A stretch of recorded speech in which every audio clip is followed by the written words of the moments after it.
Jeremy is the Senior GIS Specialist at the Environmental Defense Fund, a nonprofit organization that draws upon science and partnerships to produce positive environmental change. Today he'll be presenting one of his projects where he was able to use Google's time-lapse tool to great effect in engaging general audiences. So we're talking about storytelling today, and I think a lot of what life is a competition for ideas and stories, right? So everything from dinner conversations, with your family, your cousin wants to talk about what a certain celebrity is having for breakfast every morning. You want to talk about elephant poachers or how to deal with minefields in remote regions.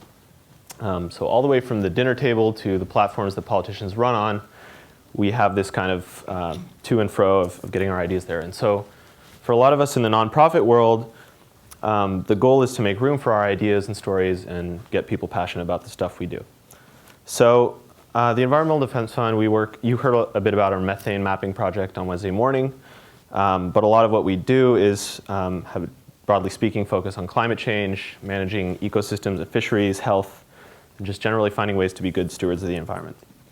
So I was lucky enough last year to attend Geo for Good, and we learned about the time-lapse tool then.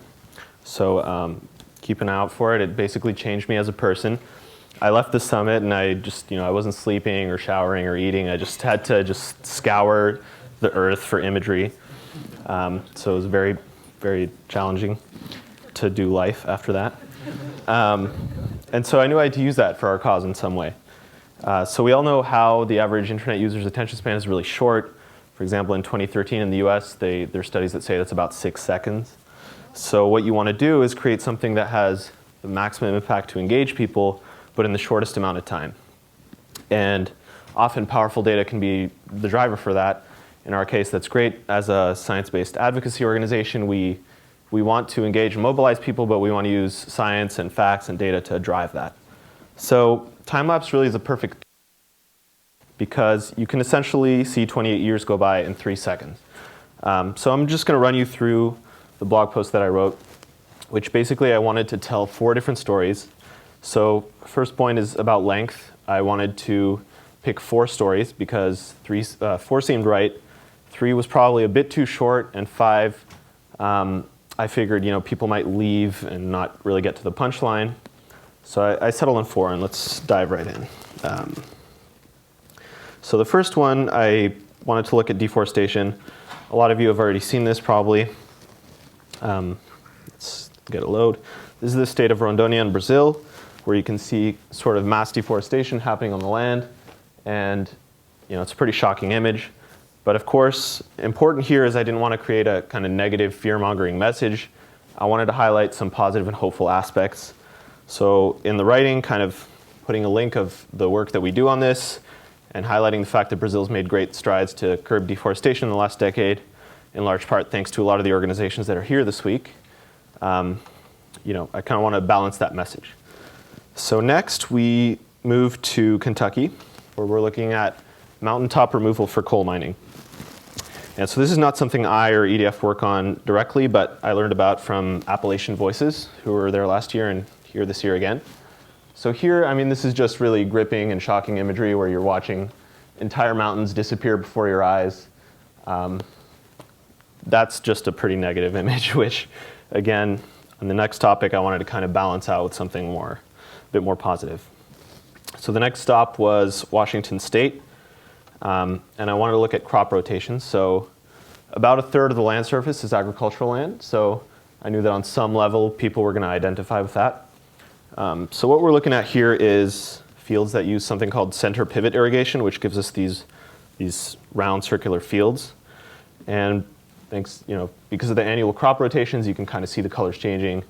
In this case, it's really, look at this, the biggest pop art installation ever made. It's really cool. And so, of course, that's also an opportunity in the text to kind of plug in a few links about the agricultural work that we do. So the last story was to look at cities. So here again, I wanted to connect with people. Just demographically and statistically speaking, most of us live in dense urban centers, so I know that this was going to hit home. So here we're looking at Shanghai in China. And you can just kind of see the city, encroaching on the land around it and growing outward. So to combine with that, I kind of found this amazing image. I wanted to get at the density aspect, so cities aren't only growing outward, but they're growing upward too. And I just wanted to kind of paint a full picture of that. So from there, really important is I wanted to tie it together, get some kind of conclusion. In this case, it's pretty simple. It's just, we have one planet. Let's try and not screw it up in a way that's clearly visible from outer space. Aliens might be looking and pointing and laughing. But more seriously, let's just find a more sustainable way to live. So from there, a very important kind of takeaway message is you want to kind of create something where people can act, right? So you already put links in the story where they can read more about the work, but you also, for example, here our web team is very smart. They designed a way that you can kind of, wherever you scroll on the page, you can kind of sign up, get to the mailing list. And of course, if people are feeling particularly wealthy that day, the Donate Now button is never too far away at the top of the page. So in terms of impact, this did really well. It was, as of now, the third best post of the year, which is only impressive just simply because of the amount of blogging that happens at EDF. We have about 12 different blogs and 500 staff, so there's just constantly stuff going out there. And so this post reached about 22,000 people on Facebook.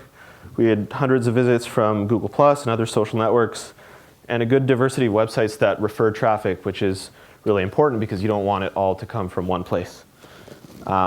And the very key thing is that 75% of those visitors were new to our website.